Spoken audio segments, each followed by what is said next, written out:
I am honored to get to meet you Ukrainian volunteers, and I have said how proud we are and how we want to help you. And I especially feel that having done 20 years for the British government doing European security and information gathering work against an adversary, as a former British diplomat, I am still getting to know how to pronounce people's names correctly. So apologies if I don't get it right, but I try to be a fast learner. And then I noticed that Ole Nika has also joined us. Hello, Ole, how are you? Yeah, thank you very much.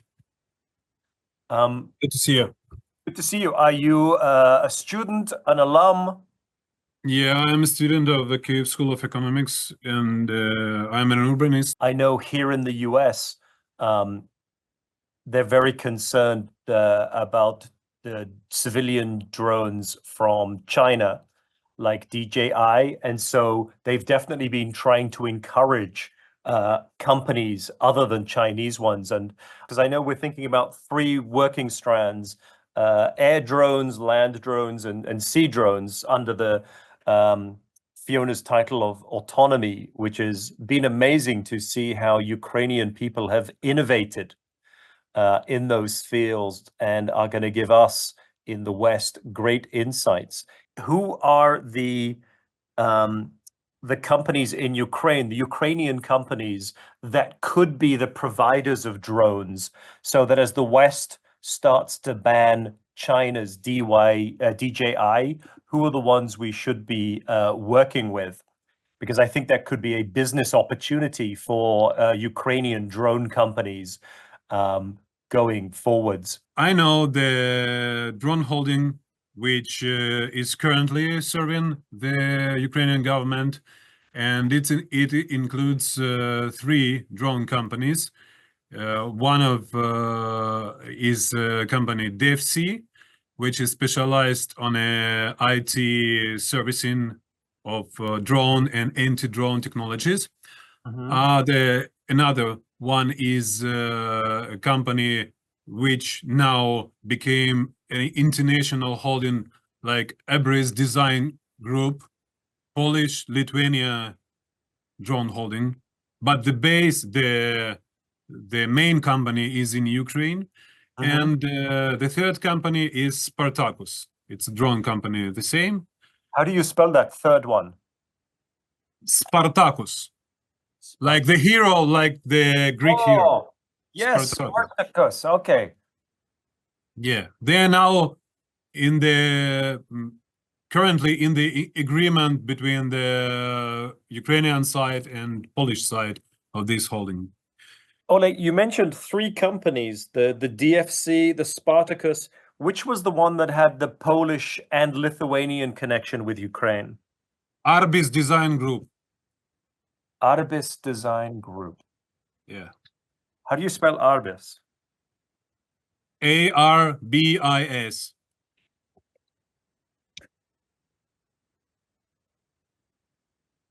Oh, yeah.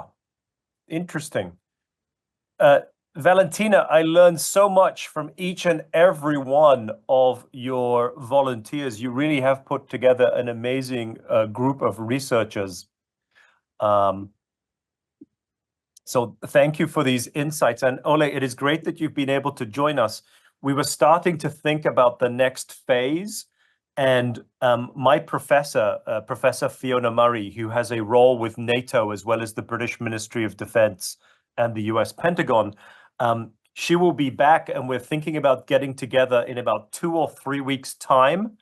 In the next meeting, when we have Professor Fiona Murray, she is very good at advising people on PhD topics and how to develop those. She also has a key role with NATO in terms of the NATO Innovation Fund. And so she is very interested in this work that Jean and I are doing to work with our friends in Ukraine. We have a Ukrainian on our staff, Jean Kesselman, who... Yeah, I know. We have met with Jean at the NATO forum that was in Krakow. Exactly. And so I'm hoping my boss and Jean's boss, Professor Fiona Murray, we are hoping, having met with Timothy, to be in your region at some point in the autumn. But we are also hoping that we might get you to come and visit us, like on the 23rd and 24th of September, so we can host you here at MIT. Yeah, I know, and I'm applying to get American visa and to join. I'm going to join Timothy in this trip, but fingers crossed to get visa in such a short time. Well, that would be lovely. But thank you so much, Valentina, for that welcome. So how much you could be donated or you could fundraise so that based on this money you make items? That's a really good question. It's a special aspect of, I believe, the way that Ukraine has responded. In the West, we do not see that in our military-industrial complex. The defense primes want to make a good profit. Some of the startup entrepreneurs are a little bit more patriotic, as like, I just need the money to get this to the warfighter. One of my questions and one of the interesting things with the Ukraine research is to what extent this puts it on a sustainable basis.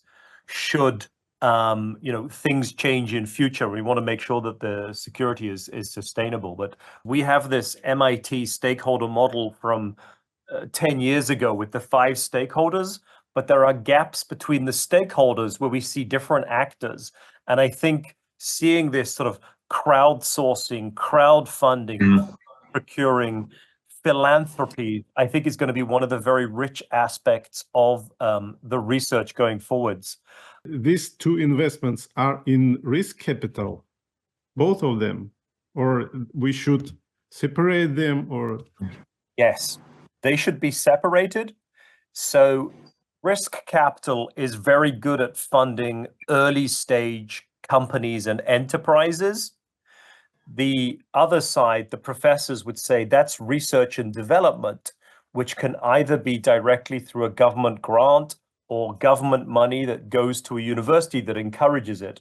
So on our stakeholder model, we have the entrepreneur at the top, and either risk capital can spin out a company if it's ready, but also government through the university needs to put money in for the research. And so it's a bit of a production line. And so... And after that, we have funds that buy these products. Yes, including government agencies that procure these wonderful technologies and companies. And so, no, you're exactly right. That's a great question, Maxime. So we see it as an art. The universities fund the research, but they also need to train people to be entrepreneurial.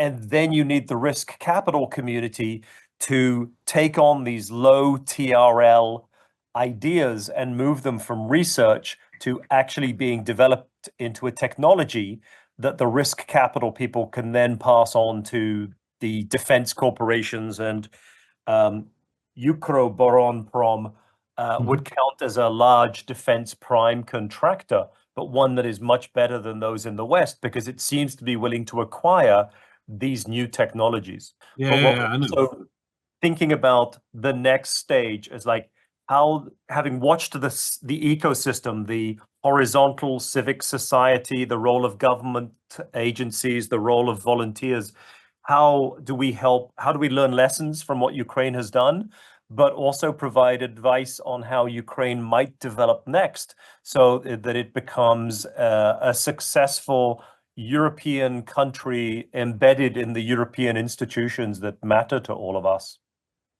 If you allow me, I try to answer the previous question about the basis for this, for formation of this anti-drone ecosystem. I think that the beginning of this story was in 2008. Oh. When I was in Georgia. During the war, I saw the drones, Russian drones. Really? in Gori, yeah. I was there, Chechnya, Dagestan division of Russian forces. And I was very brave to have some interview with Russian soldiers about using drones against Georgian military. Wow. Well, first, you were very brave to be in Georgia at that time when it invaded South Ossetia and Abkhazia, but also to do those interviews. Did you find anything in the public material that mentions Russian use of drones in 2008 in Georgia? Yeah, it's some messages from Russian information agency TASS. Also, the Georgian mass media announced about this, and international media outlet like Reuters, Al Jazeera, and I remember some Chinese TV channels. Interesting. Yeah, but it was in Tbilisi. I'm talking about broadcasting. You know, we were working in Gori during the day, but in the evening we have the time for broadcast, and that's why we had to return to Tbilisi to make the connection with the studio. Wow. Even being in Tbilisi at that time is extremely brave and dangerous. When I did my PhD research about 100 years ago, I was also doing it with government, and some of the things I was looking at were classified and sensitive. So one of the reasons I encourage you to find public source information which confirms the truth that you get, whether it's in Al Jazeera or Ukrainian papers that we can refer to, because I don't want to put anybody at any greater risk. And let me just conclude with a thank you from the MIT side for your ongoing courage in your country, that we stand with you, as I believe Vice President, now presidential nominee Kamala Harris made very clear last night. And we appreciate getting to do this research with you jointly to contribute in a small way to your heroic efforts out there on the real front line. Thank you very much. It looks like you're a fan from your T-shirt of Tupac. Yes, exactly. Cool. So thank you all for your time today, and we can follow up by emails. And I wish you all some joy over the weekend. Thank you. you. Bye-bye. Thank you. Thank you.